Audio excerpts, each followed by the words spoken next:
Fala pessoal, tudo bem? Sejam todos muito bem-vindos ao meu canal aqui do YouTube. Esse canal que tem por objetivo levar conhecimento para você que é fisioterapeuta, osteopata, estudante de fisioterapia ou que tem alguma curiosidade para desenvolver o raciocínio acerca dos temas da coluna vertebral. Obviamente com enfoque muito mais fisioterapêutico, porque assim eu sou, né?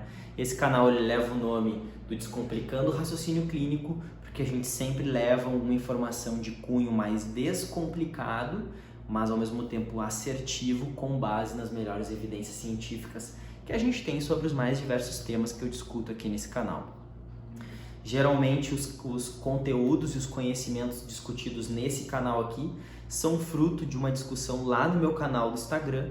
Então se você não está lá ainda, vai lá, porque lá é onde a maioria das coisas acontecem e aqui é onde eu hospedo o produto dessas conversas e discussões que a gente faz por lá.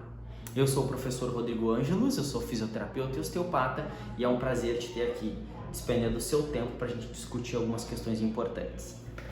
Vou trazer vocês aqui para perto de algumas coisas que eu quero mostrar e a gente vai discutir hoje de uma forma um pouco mais dinâmica.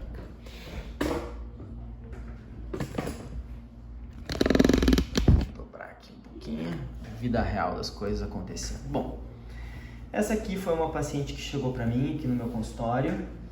Ela é uma paciente que tem dor lombar crônica, com história de cirurgia e fixação por meio de uma artrodese, as níveis de L4 e L5. Essa artrodese vocês conseguem ver bem aqui, por meio dessas inserções cutâneas aqui, né? Esses cortes. Aqui dentro há um corte e uma fixação, né? Por meio de parafusos em 2 segmentos. E esses parafusos são fixados por uma haste. O que faz com que essa região aqui, lombar, ela seja mais rígida, ela seja mais bloqueada e melhorando e tendo mais movimento num segmento acima e no segmento abaixo de transição sacral, o lombosacra. Pois bem, a gente precisa ter esse conhecimento sempre quando a gente bate o olho num paciente desse contexto geral aqui que eu acabei de escrever para vocês.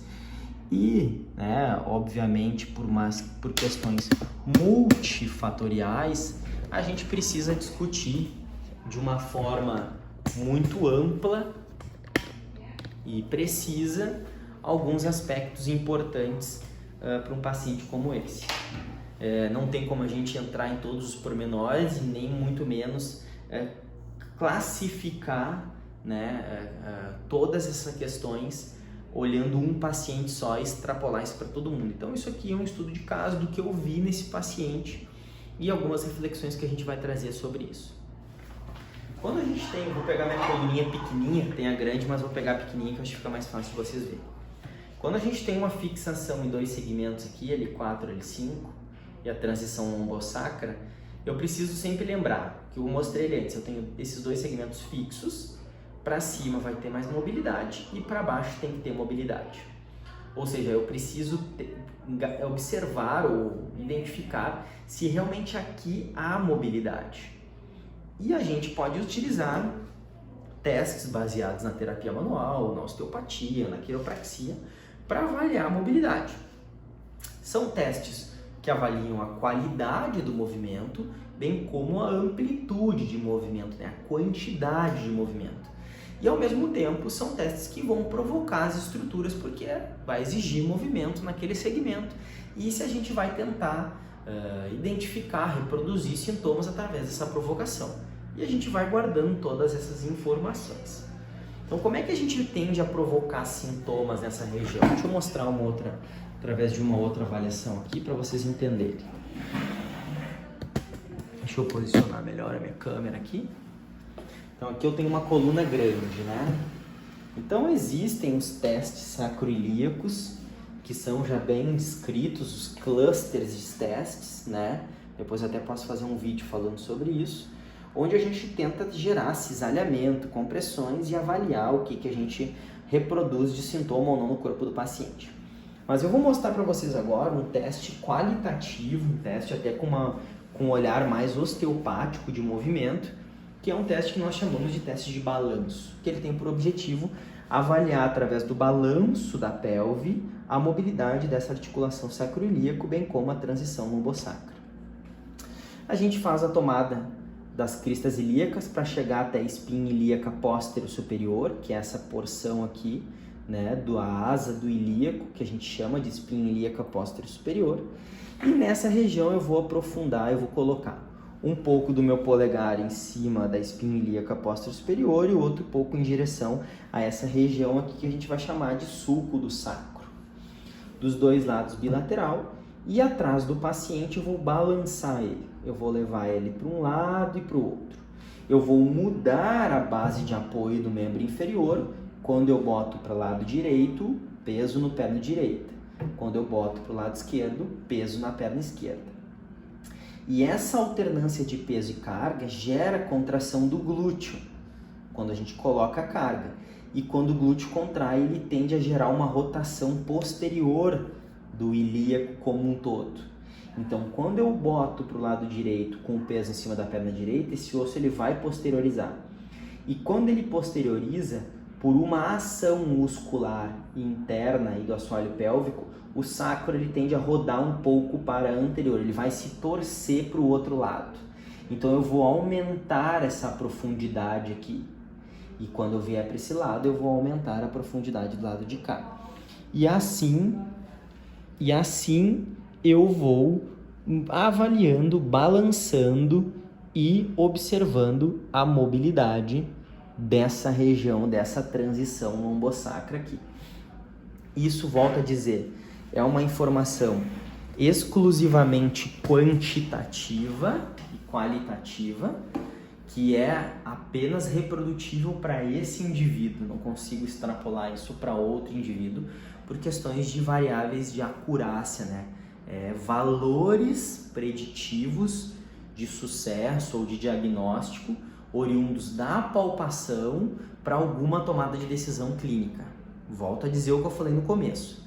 É sobre esse caso, é sobre um raciocínio pequeno dentro do caso, mas com o objetivo de implementar isso para você que está assistindo esse vídeo, tá bom?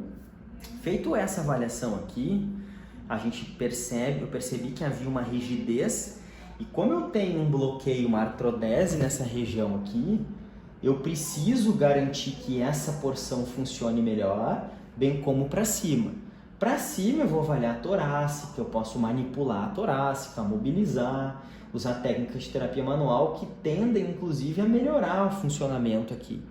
Funcionamento não só a nível de mobilidade, mas até mesmo a nível de dor e incapacidade. Tem muitos estudos que mostram que a manipulação da coluna torácica tem um efeito super positivo na região lombar, tá? Lombar baixa de transição. Então a gente pode acessar aqui para obter resultados aqui, perfeito? Pois bem, vou mostrar uma outra coisa para vocês agora que vai ser importante aqui também. Como eu avaliei esse paciente deitado? De pé, eu pedi para ela deitar de barriga para baixo. E de barriga para baixo, é só me posicionar aqui de uma forma que eu tenha certeza que eu vou conseguir mostrar o que eu quero mostrar para vocês. Ó, vídeo raiz, galera, hein? Vídeo raiz. Aí. Então aqui, o que eu vou fazer? Eu vou com essa porção da minha mão aqui, ó, a fileira do carpo, apoiar ela bem sobre o sacro. Veja bem, ela cai assim, ó. Eu não posso espremer o ilíaco.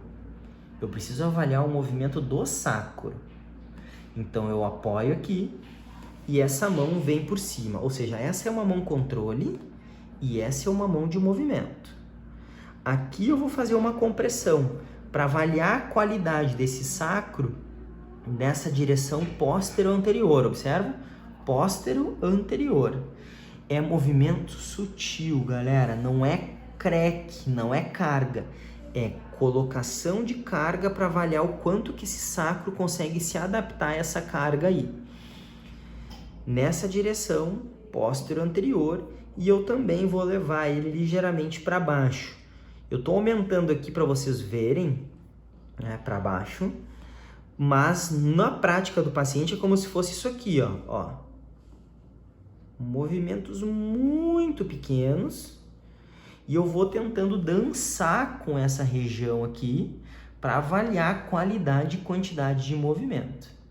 E aí eu vou somar isso à história clínica do paciente, à anamnese, aos clusters de testes da articulação sacroiliaca e provocativos da lombar, a avaliação do balanço que eu mostrei para vocês anteriormente, é isso. Se eu entender que há uma rigidez aqui, eu preciso tratar isso para melhorar a mecânica e o funcionamento lombopélvico desse paciente. Essa abordagem aqui, ela também é uma abordagem que a gente pode entender que ela seja facial ou membranosa para as estruturas dessa região aqui. Ou seja, eu tenho um corte aqui, eu tenho uma fixação de parafusos, eu tenho todo um processo cicatricial. Então, quanto mais eu melhorar a mobilidade dessa região, melhor. E o teste já é como se fosse um tratamento, tá? Dica aí de tratamento. Então, eu posso colocar o paciente em tensão na direção que ele não faz o movimento e posso utilizar a respiração. Peço para ele puxar o ar e soltar. E eu vou aumentar a pressão da cavidade abdominal, dessa região aqui anterior, e com isso vai me auxiliar a equilibrar a tensão das membranas dos tecidos que estão apoiando aqui. Estão localizados nessa região. E assim eu vou trabalhando, dançando com suavidade, sem reproduzir sintomas para o paciente e sem aplicar nada muito brusco que possa traumatizar, por exemplo, essa região aqui que está fixa com parafuso, ou colocar uma carga excessiva aqui. Tá bem?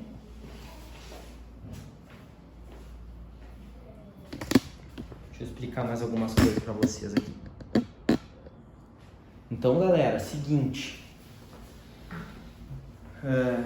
Um paciente que tem uma artrodese com uma fixação a nível de L4 e L5, eu preciso me apropriar de avaliar a mobilidade disso aqui. E como há uma rigidez aqui, hoje a gente tem estudos que sugerem, tá? A gente não tem essa informação absoluta, de que quando haja uma rigidez articular, eu gere uma sobrecarga miofacial, como se fosse um espasmo muscular protetor sobre músculos que tensionam ou que saem da coluna lombar. Podem ser os músculos paravertebrais, como multífidos, longos, né, os eretores da coluna, até mesmo uma inibição de glúteo pode acontecer, e também de um cara que sai daqui, anterior dos 5 corpos vertebrais, e vem para frente, é um flexor pélvico, flexor de coxo femoral primário, que é o psoas maior. E o psoas ilíaco está vindo aqui por dentro. Eles se unem e formam o psoas, né, passando por aqui por cima. Então, gente, a gente precisa estar atento a essa possível relação funcional do psoas, do mau funcionamento da lombar, para a coxa femoral. E aí, nisso aí, eu quero mostrar uma outra foto para vocês aqui, para ir ao encontro do que eu estou querendo mostrar aqui e falar nesse vídeo aqui. Vamos abrir aqui de novo no iPad. Uma outra informação que eu quero mostrar para vocês. Ok. E vamos vir para cá. Ó. O que eu quero mostrar para vocês e explicar através dessa outra imagem aqui, que é uma imagem que eu botei até lá no meu Instagram. Muita gente comentou, muita gente ficou curiosa, algumas pessoas deram pitaco, né? Então vou explicar agora aqui para vocês sobre um outro prisma. Tá baixando a imagem. Aqui, vamos lá, carregou o trem. Então o negócio é o seguinte, galera. Vamos lá, tá? A mesma paciente, uma artrodese lombar. Então aqui eu tenho a artrodese lá atrás. E observem comigo aqui umas coisas. Vocês estão vendo que ela tem uma retificação com a região do glúteo entrando e aumentando a flexão pélvica dela aqui, e até o joelho tem um certo flexo aqui.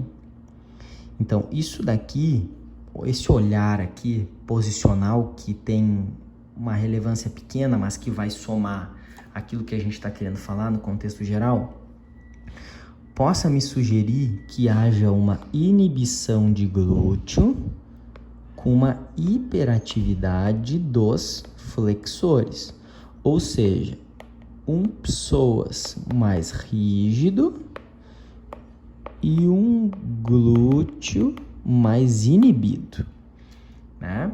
Então, por que, Rodrigo? Porque há uma tendência dessa falta de mobilidade lombopélvica gerar um excesso de tensão do psoas que tende a travar e limitar o movimento. Se é uma paciente que tem dor lombar a fazer o abdominal, por exemplo, e fica muito tempo sentada, o que tende a reforçar esse padrão aqui de mau funcionamento do pelve do paciente. Então, o que a gente vai ter que tentar fazer aqui nesse caso, assim, a ponto de tratar esse paciente? Melhorar a mobilidade, como eu mostrei para vocês ali uma abordagem. Eu posso manipular a torácica, eu posso manipular o segmento lombar alto, eu posso aplicar essa manipulação facial na região do sacro que eu mostrei aqui anteriormente para vocês. E eu posso abordar palpatoriamente, na profundidade, o psoas, né?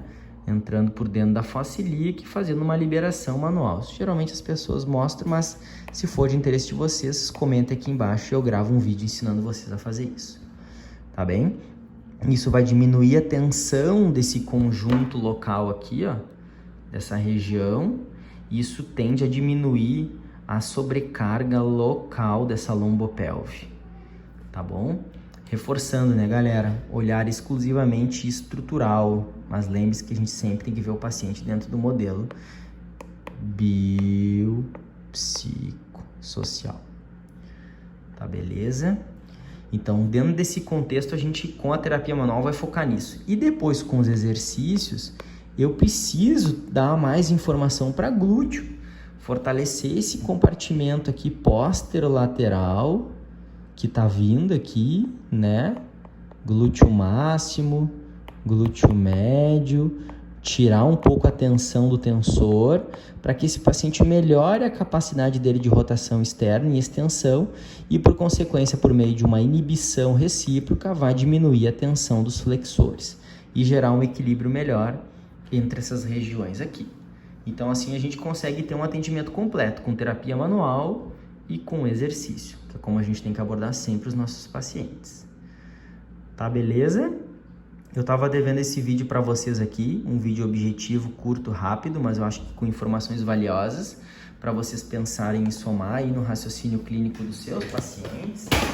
Aqui, deixa eu aparecer aqui de novo, para não ficar... Aí o meu mate velho aí, ó. Já mateamos hoje. Tá bom, minha galera? Tá bom, meu povo? Então, espero que esse vídeo tenha sido útil para você de alguma forma. Eu deixei aqui várias questõezinhas que vocês podem comentar aqui embaixo do vídeo para que eu dedique algum tempo para criar outros vídeos ou explicar para vocês melhor.